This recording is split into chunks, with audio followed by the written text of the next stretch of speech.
special episode of Inside the Canopy Files. Canopy Realtor Association CEO Anne-Marie DeCatsye speaks to Dr. Lawrence Yun, Chief Economist at the National Association of Realtors, and Dr. Yongqiang Chu, Distinguished Professor of Real Estate and Urban Economics at UNC Charlotte's Childress Klein Center for Real Estate. Dr. Yun and Dr. Chu discuss the 2024 housing market and outlook. This conversation was recorded live from the 2024 Canopy Realtor Expo in Charlotte, North Carolina.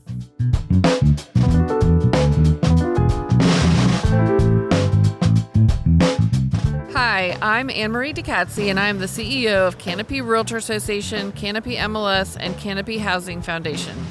I'm excited to be hosting a special edition of Inside the Canopy Files from the 2024 Expo Trade Show.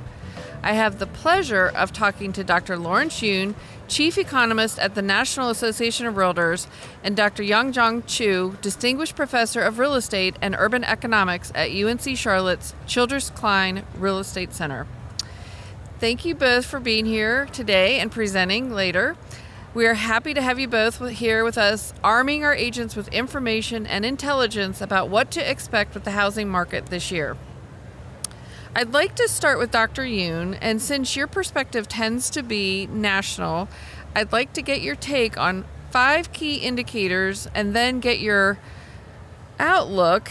Then I'll follow up with Dr. Chu to get you to give us highlights from the most recent State of Housing report and its findings and Charlotte's specific outlook regarding affordability. So let's jump right in. So Dr. Yun, our first indicator is on everyone's mind. Let's talk about inventory and supply and our national housing shortage. What's happening with inventory and supply currently, and how did we get to this point, and how do we increase it?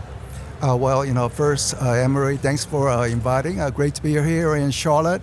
I remember during my grade school days where I visited Carowinds, but I did not see all these skyscrapers, so this shows the fast growth of the Charlotte market. But it's been constrained due to the lack of supply. From buyers' point of view, lack of choices, very frustrating, record high home prices. Very good news for homeowners, but frustrating news for first-time buyers out there. So what's happening to the supply? Well, we are beginning to see little more supply this year compared to last year. So May of this year, little about 10% more inventory compared to May of last year. But this is only turning the corner. We have had multiple years of falling inventory. And that is a consequence. One can look even before COVID, before 2019, where we had underproduction in relation to the job creation in America, population growth.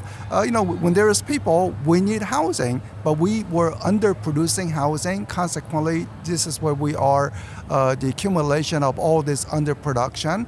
And then when COVID hit, record low mortgage rate, people wanted to just grab property, took advantage of those low interest rates. So that soaked up inventory, and now we are in a situation of something called golden handcuffs. I guess people don't want to move, but for the reason which people are saying, I'm happy with my low interest rate, I don't want to move. So that has really constrained some of the inventory.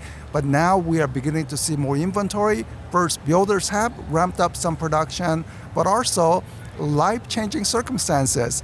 No matter how much people love 3%, if their life changes, new job at different location, they have to list their property. So we are beginning to see some life-changing events leading to more inventory. Well, thank you for that. And I've heard you say that before, and I am hoping those are going to be coming to fruition soon as far as releasing existing homes. So a follow-up question. We've had a strong seller's market since the pandemic. But sellers have not been listing, and for many it's because as soon as they list, they become a buyer and are looking for a home and probably won't get the rate they had previously. So the question for you is it still a good time to list, and why? It is a fantastic time to list because what we are beginning to see is that the affordability situation has hit the limits for the buyers. So buyers simply cannot enter the market unless either home prices begin to stabilize, no longer rising. So, with income growth at only 3 or 4%, home prices cannot keep jumping 10%. People are hitting the maximum, and consequently, home price growth from this point will not be anything dramatic. So it will be more modest growth, I think, about 2 to 5% appreciation. So with that in mind, home sellers would say, well, is it time to get a different house rather than considering about maybe they can get additional price jump in the future.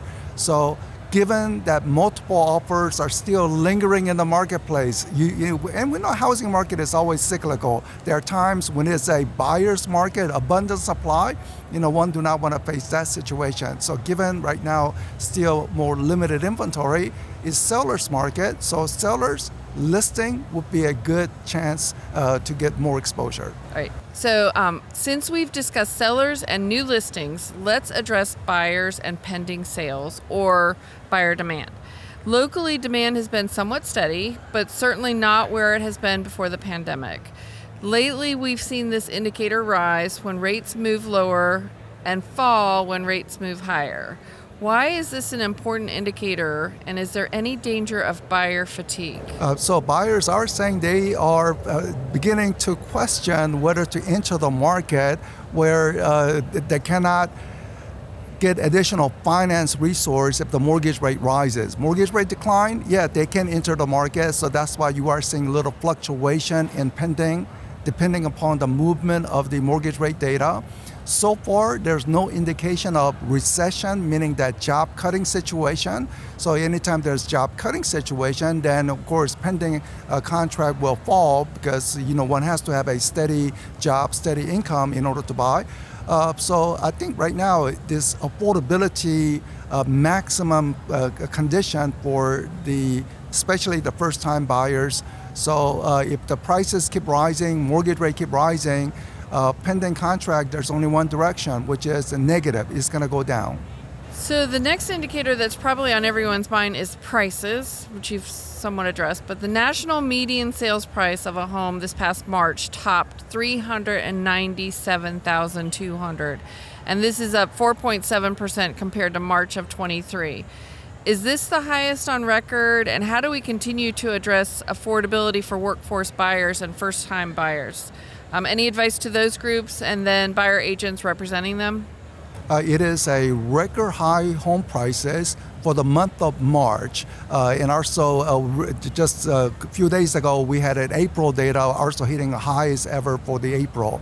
Now there is a little seasonal pattern in the median home price where during the summer, recorded prices tend to be higher. So we anticipate that it's gonna go up even across higher than 400,000 very soon before some retreat in the winter months. But that's not a price decline, it's just a type of homes being sold where in the winter months, generally smaller size homes get larger market share.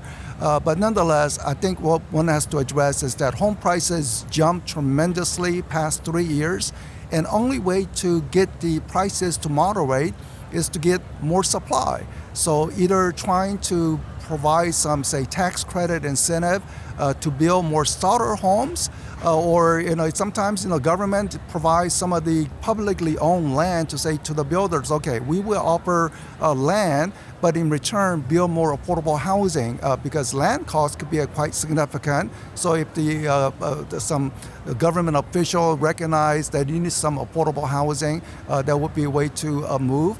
But we really need more supply, remove any barrier that the home builders are trying to build, put additional barriers to that.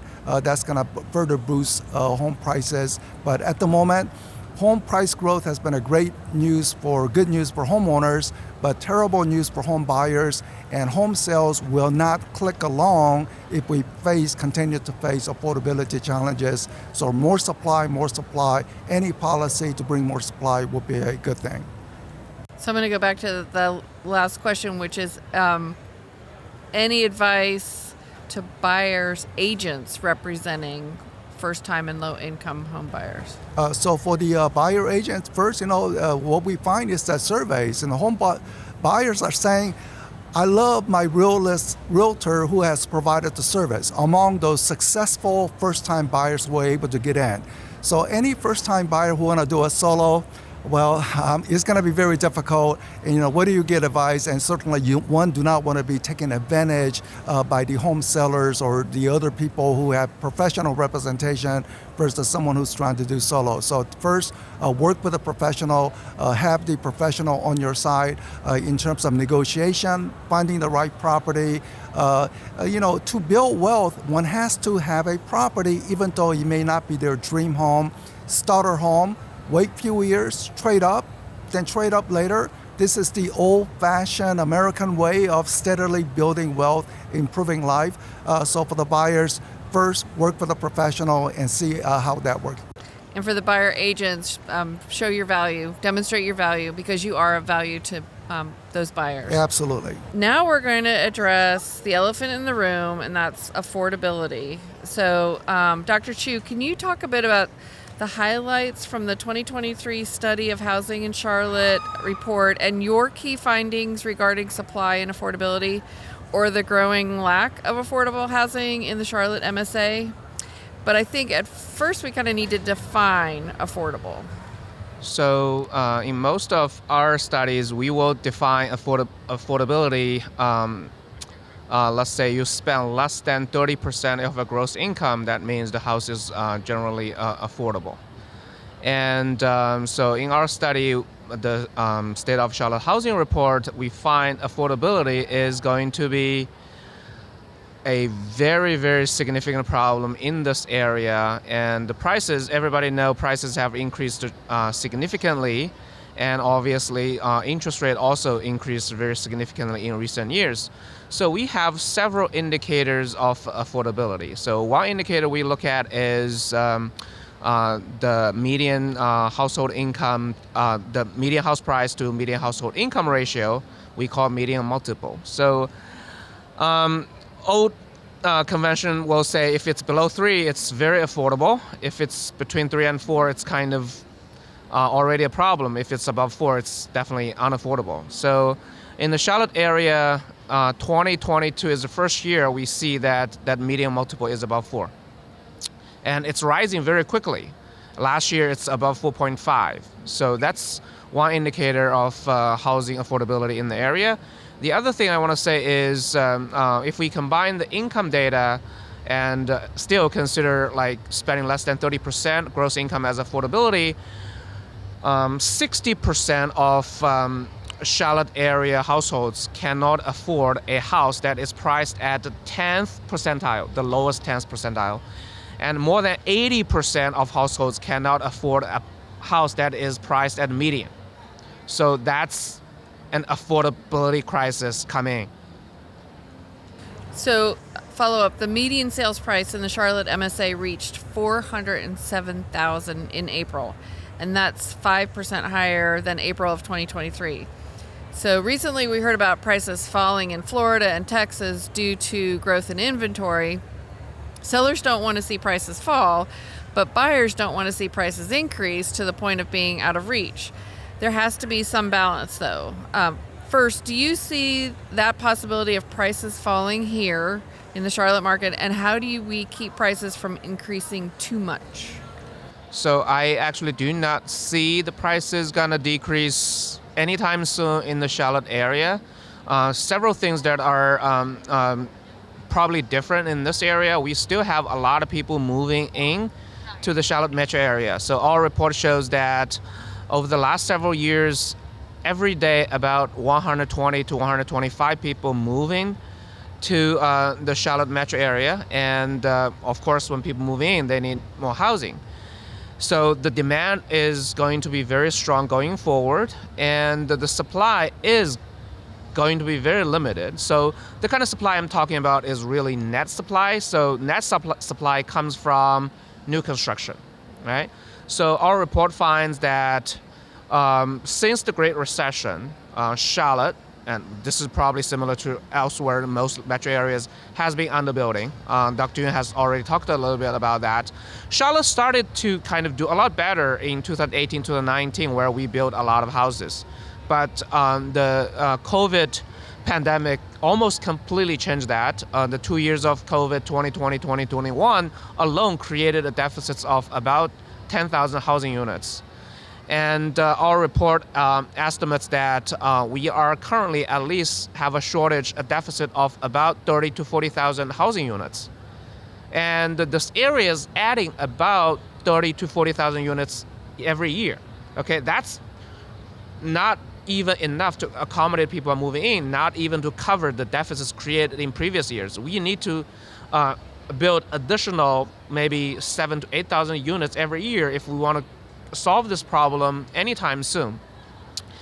And the current interest rate environment also had a huge impact on new supply. So construction development of apartments, single family houses decreased dramatically in the last 1.5 years. So my prediction is there will be a lot less new homes coming on the market in the next 2 or 3 years. We probably will see the kind of new construction picking up or delivery picking up maybe 2027, 2028. So before that, prices gonna keep increasing.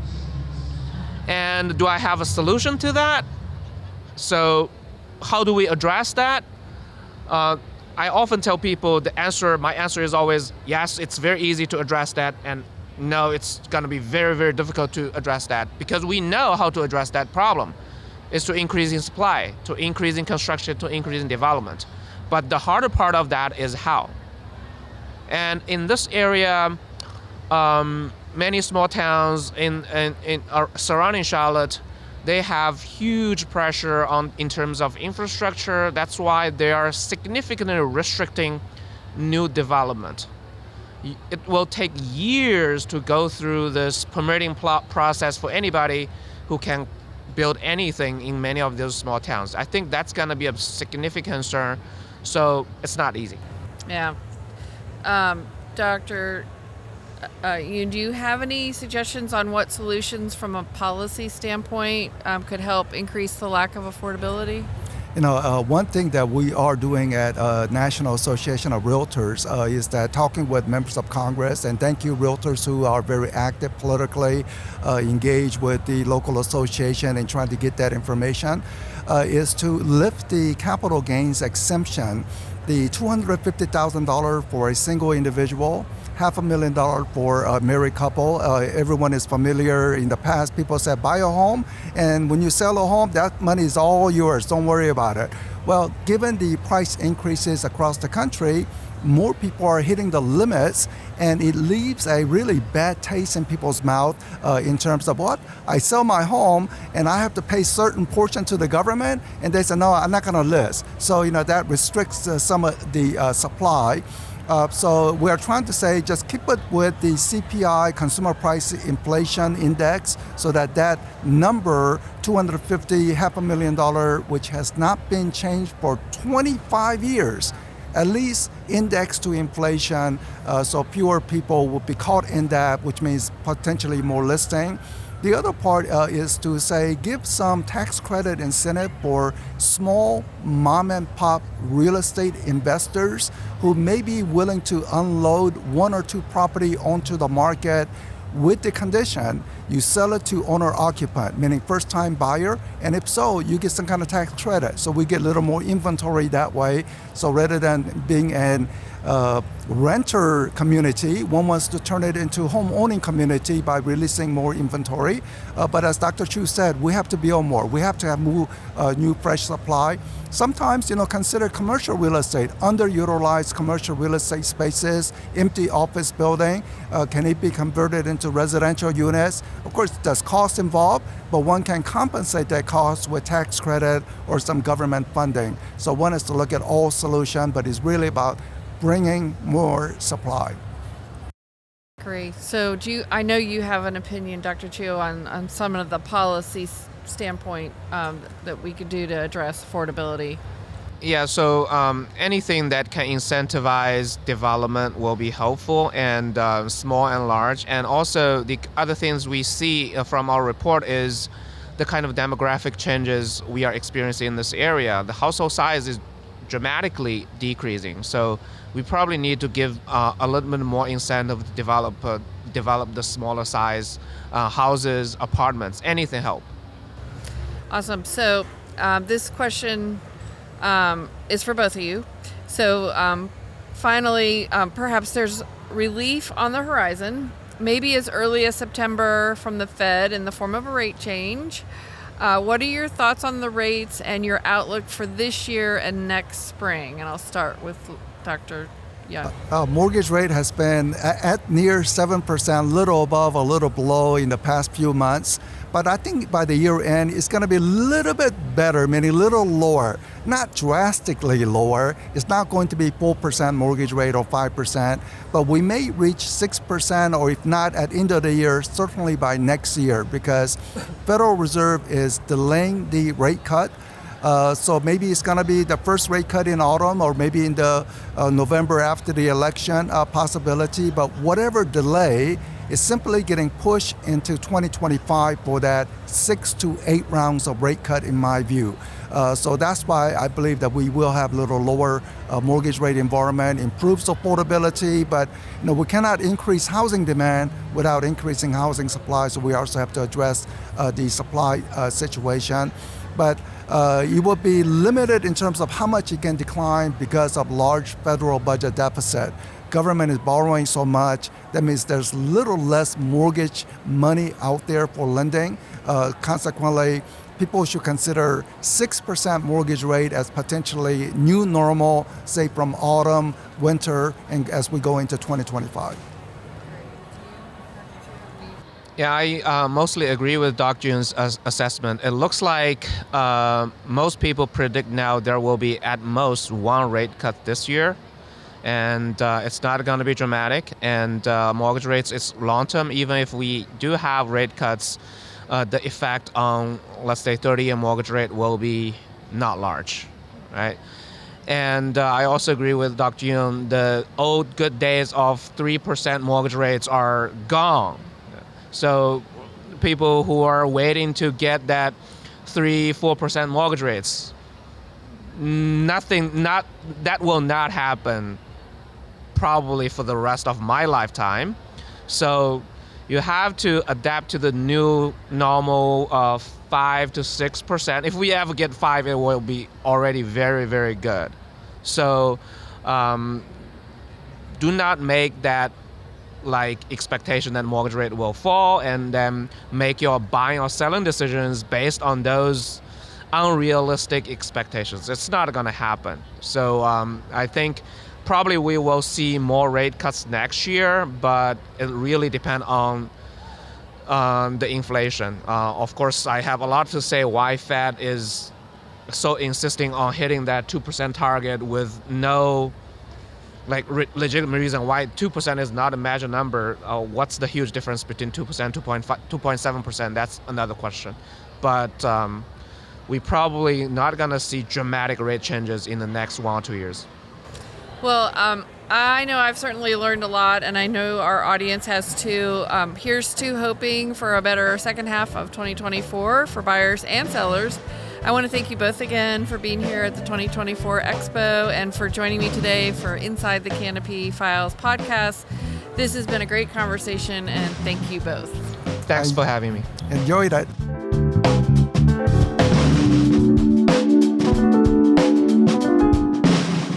Can you give me some just general reactions to the presentation you just heard from Dr. Chu and Dr. Young? Sure. Well, first off, I'm in the Asheville market.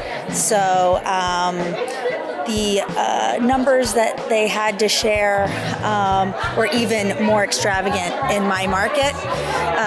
Asheville is less affordable, actually, than Charlotte, but we have the same challenges. I primarily sell new construction spec homes, so all of that really struck a chord with me. I definitely see the same struggles firsthand. There's just such a big demand for housing in my area too. So it was really informative. I really appreciated how much they had to share, the depth of information that they had to share. So I thought that was really really helpful for us all to see.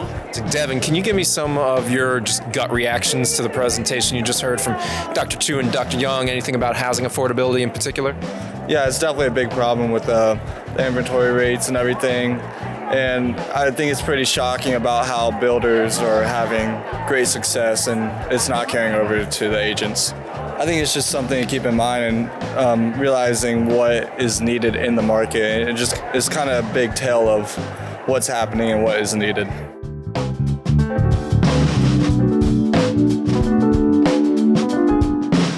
You're listening to Inside the Canopy Files, a production of Canopy Realtor Association. Canopy Realtor Association is a trade association that provides more than 16,000 realtor members with the resources and services they need to conduct ethical, professional, successful, and profitable businesses. The association is dedicated to being the region's primary resource for the residential real estate information, and it owns and operates Canopy MLS, which has more than 20,000 subscribers and is the private cooperative realtors use for access to tens of thousands of residential listings in a 24-county service area, including Charlotte, the mountains area of North Carolina, South Carolina, and beyond. And we want to hear from you. Please visit us at canopyrealtors.com and connect with us on Instagram, Facebook, and Twitter at Canopy Realtor, and listen to our podcast on your favorite platform. And hey, give us a 5-star rating. Send us your feedback and comments to president@canopyrealtors.com.